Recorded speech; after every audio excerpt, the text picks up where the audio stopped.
Olá e bem-vindos a mais um Mergulho Profundo. Hoje é, quinta-feira, 26 de fevereiro de 2026. Bom dia. É um dia bem pesado para digerir, né? Com certeza.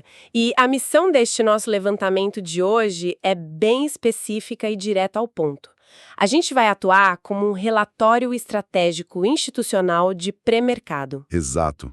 Cruzando a macroeconomia global com a microestrutura de mercado. Isso. A ideia é olhar para a dinâmica de fluxo de ordens, aquelas métricas de opções, o famoso gama, tudo isso com um alvo muito claro na mesa. Decifrar o que vai precificar o WDO, que é o nosso dólar futuro, e o IN, o contrato futuro do índice Bovespa, na sessão de hoje. Para construir essa visão, a gente tem aqui na mesa relatórios de inteligência quantitativa do Ed Macrodesk, tabelas de Gamma Exposure e, claro, os dados mais quentes que saíram durante a madrugada. E o cenário de hoje traz uma colisão que eu diria que é brutal entre uma geopolítica de altíssima tensão e o posicionamento estritamente matemático dos derivados. Então, vamos desempacotar isso, porque para quem busca entender os gatilhos intradiários e a tendência macro, as nossas próximas análises vão entregar um mapa tático exato antes mesmo do sinal tocar na B3. O que é fascinante aqui é entender que o mercado financeiro não se move por pura aleatoriedade, sabe? Ou apenas porque uma manchete piscou na tela. Tem toda uma engrenagem por trás. Perfeito. Existe uma arquitetura invisível. Estamos falando de fluxos massivos de liquidez e do reposicionamento obrigatório dos market makers, que são os provedores de liquidez do sistema. E olhando a estrutura quantitativa para hoje, fica bem claro que estamos num ambiente de extrema cautela, né? Sim, o clássico cenário de aversão ao risco, o famoso risk-off. Nossa mesa processou isso e as probabilidades de abertura já refletem esse medo. E para começar a desenhar o mapa desse terreno, a gente precisa olhar para os dois grandes motores dessa aversão ao risco lá fora. Primeiro, os Estados Unidos e segundo, a tensão geopolítica. O elefante na sala. Exatamente. Tem um risco de cauda claríssimo vindo de Genebra, com essas negociações nucleares entre Estados Unidos e Irã entrando numa fase, bem crítica. A nossa mesa de processamento de linguagem natural, PLN, capturou um aumento drástico no tom de urgência diplomática nas últimas horas. Eles falam de um ultimato de 10 a 15 dias na mesa, né? Exato. E o mercado odeia prazos curtos para resoluções nucleares. E para jogar mais lenha na fogueira, do lado corporativo, a gente teve aquele balanço super aguardado da Nvidia, os números vieram absurdos, receitas batendo 68 bilhões de dólares. Lucros recordes, margens impecáveis. Mas a reação do mercado foi muito estranha. A ação chegou a subir uns 5% no pós-mercado e, de repente, devolveu praticamente tudo. Pareceu um sinal de exaustão, mesmo com um resultado excelente. Esse movimento da Nvidia ilustra uma dinâmica clássica de exaustão de fluxo. A empresa entregou tudo o que os grandes fundos exigiram. Mas o pessoal realizou o lucro. Isso. Aquele comportamento de subir forte e cair logo em seguida revela que o tema de inteligência artificial atingiu um teto de saturação no curtíssimo prazo. O mercado já tinha precificado esse rally perfeito. E aí, quando o motor de alta das empresas de tecnologia perde força, o foco volta para o quê? Para o custo do dinheiro. E o cenário aí não é nada amigável. Pois é. Os juros das treasuries americanas de 10 anos continuam num patamar muito punitivo, ali cravados em 4,05%. A renda fixa global já jogou a toalha para cortes de juros do Fed em junho, já absorveram o que ficou para julho. E com juros altos por mais tempo por lá, o DXY, o índice dólar, ganha muita tração, está beirando os 98 pontos. Na prática, isso atua como um aspirador de pó gigantesco. Ele drena a liquidez dos mercados periféricos e emergentes, o que afeta a gente em cheio. E o Brasil acaba ficando nesse fogo cruzado, porque se a gente olhar para o outro lado, para a Ásia, a situação não dá nenhum alívio. Tem uma divergência muito clara aí. Uma divergência que pressiona nossos termos de troca. Sim, porque os Estados Unidos ainda se seguram, mas a China mostra uma fraqueza estrutural gigante. O ETF FXI caiu mais de 2,5%, o Hang Seng também recuou feio. O impacto nas commodities é o principal canal de transmissão desse risco chinês para a nossa curva de juros e para a bolsa. A nossa mesa monitora esses ciclos de termos de troca e a perspectiva exige muita cautela agora. Até teve uma leve alta no minério, né, em Dalian. Teve uma recuperação técnica perto de 1,5%. Mas se você olhar para Singapura, os contratos estão lutando com muita dificuldade para segurar os $99. A falta de um estímulo fiscal agressivo de Pequim limita tudo. E a crise imobiliária deles continua. Para o Brasil, que depende da exportação de metálicas, isso é um alerta vermelho. A Vale e as siderúrgicas vão puxar o índice para baixo, mesmo com alguma sustentação do complexo de grãos. E trazendo toda essa pressão para o cenário doméstico, a dinâmica interna também está bem complexa. O dado macro do dia já saiu, o IGPM de fevereiro teve deflação de 0,6%. Contrariando a expectativa que era de alta. À primeira vista, ler deflação parece ótimo para a inflação no varejo. Mas como isso interage com a nossa curva de juros, conta uma história bem mais espinhosa, não é? Sem dúvida. Essa é a mecânica de transmissão de juros reais em ação. O que a gente vê na curva DI é um movimento técnico chamado Bear-Steepener. Traduzindo isso do jargão para a gente. Claro, significa que os juros curtos continuam altos. O Banco Central não pode cortar a Selic agressivamente porque precisa ancorar o real frente a esse dólar global forte e segurar a inflação de serviços. Então a deflação do IGPM ajuda, mas não salva.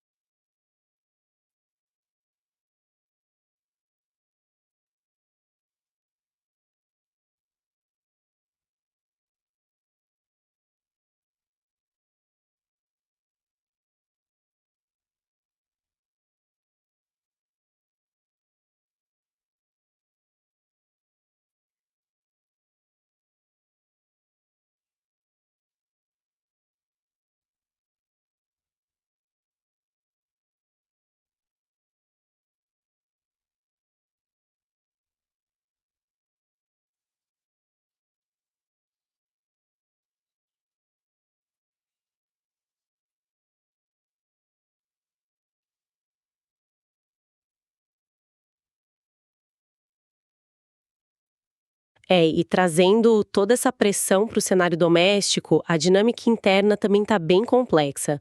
O dado macro do dia já saiu, o IGPM de fevereiro teve deflação de 0,6%. Contrariando a expectativa que era de alta. À primeira vista, ler deflação parece ótima para a inflação no varejo. Mas como isso interage com a nossa curva de juros, conta uma história bem mais espinhosa, não é? Sem dúvida. Essa é a mecânica de transmissão de juros reais em ação. O que a gente vê na curva DI é um movimento técnico chamado Bear-Steepener. Traduzindo isso do jargão para a gente. Claro, significa que os juros curtos continuam altos. O Banco Central não pode cortar a Selic agressivamente porque precisa ancorar o real frente a esse dólar global forte e segurar a inflação de serviços. Então a deflação do IGPM ajuda, mas não salva. Exato.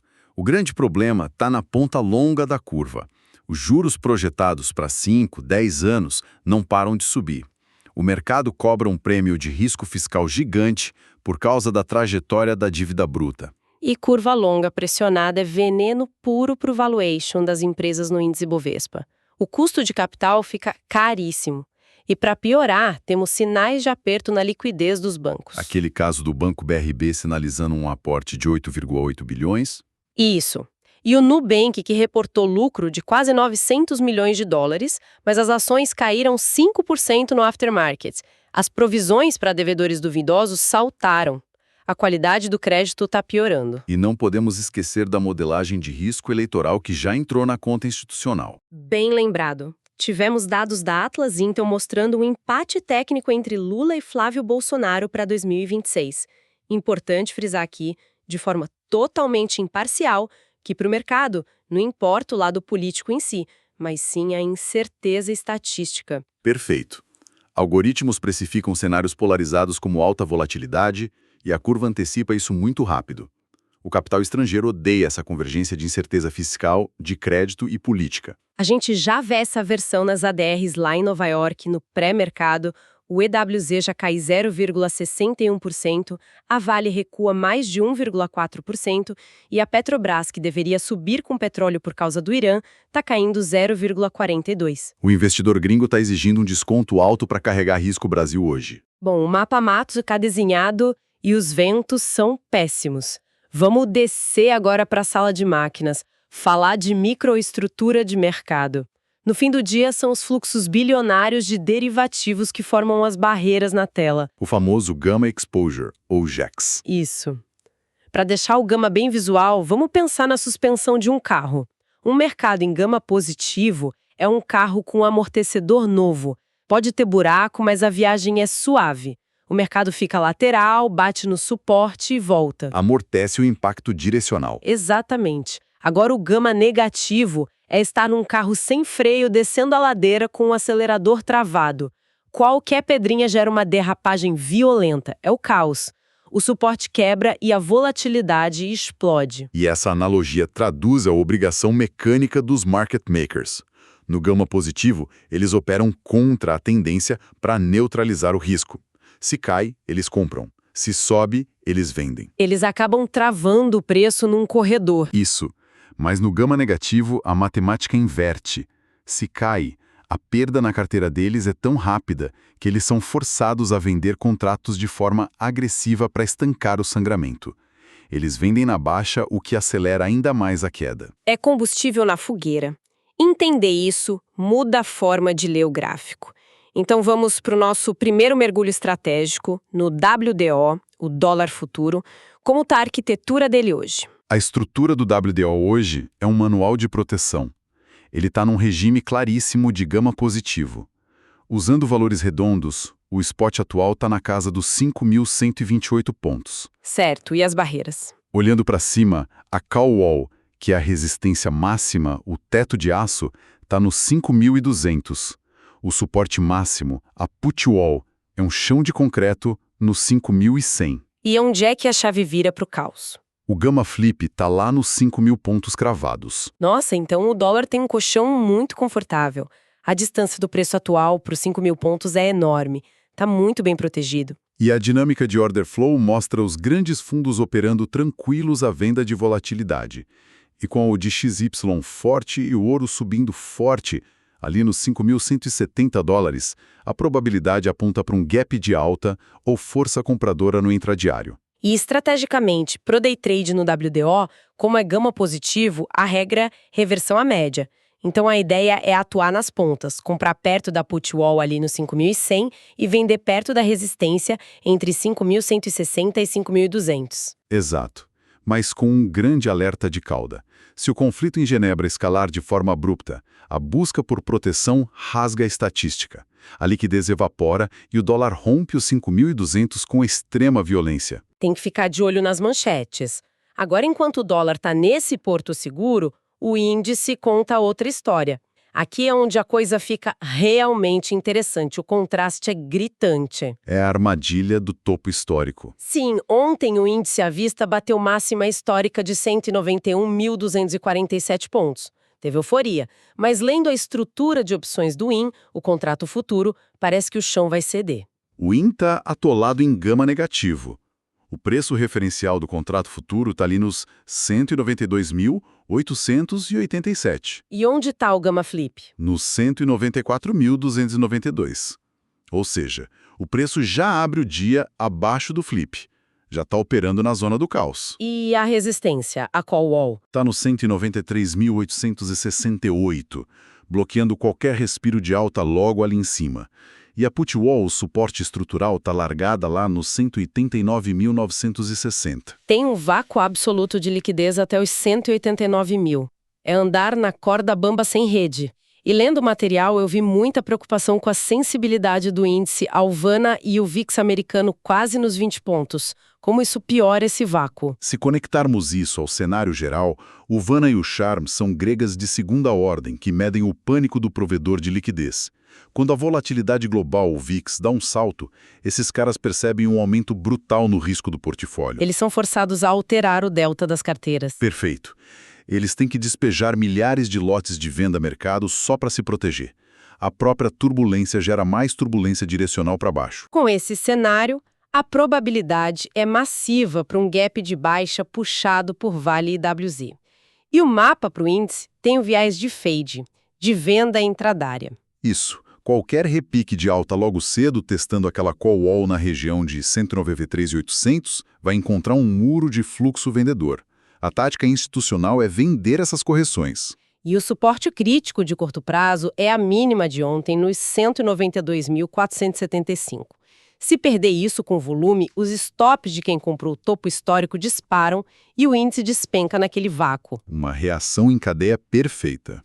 Então, o que tudo isso significa na prática para hoje? A tendência macro é risk-off puro, dólar buscando os tetos e índice sofrendo pressão de realização de lucros super sensível a qualquer manchete. E a gente tem eventos que vão validar isso. Às 10h30 temos os pedidos de seguro-desemprego nos Estados Unidos. O consenso é 217 mil. Um mercado de trabalho forte lá afunda mais a nossa liquidez. E ao meio-dia tem discurso da Michelle Bowman, do Fed. Os algoritmos vão analisar cada sílaba dela. As condições macro são um vento, e esses muros de opções são o terreno que o trader tem que navegar. Cruzar as duas coisas é essencial. E isso levanta uma questão importante, sabe? Uma reflexão final para quem acompanha a gente. Todo mundo foca no impacto da manchete furar o suporte matemático. Mas e se o verdadeiro perigo não for a manchete em si? Como assim? E se o perigo for a evaporação súbita da liquidez dos próprios market makers? Pensa comigo, se o DXY rompe os 98 pontos e o VIX passa de 20 simultaneamente hoje, o risco estala. Os algoritmos entram em modo de autoproteção. Exato. Eles simplesmente desligam, recolhem todas as ordens do book de ofertas para recalcular a rota de risco. Se isso acontece com o IN já mergulhado num gama negativo, ele vira um fosso sem fundo temporário. O preço pode cair centenas de pontos sem achar um lote de compra. Fica a reflexão super valiosa. Em dias extremos, monitorar o vazio no book de ofertas é tão crucial quanto o gráfico. Entender essa engenharia separa o profissional da aposta cega. Esse foi o nosso mapa tático de hoje. Desejamos uma sessão excelente e muito disciplinada e até o nosso próximo mergulho profundo.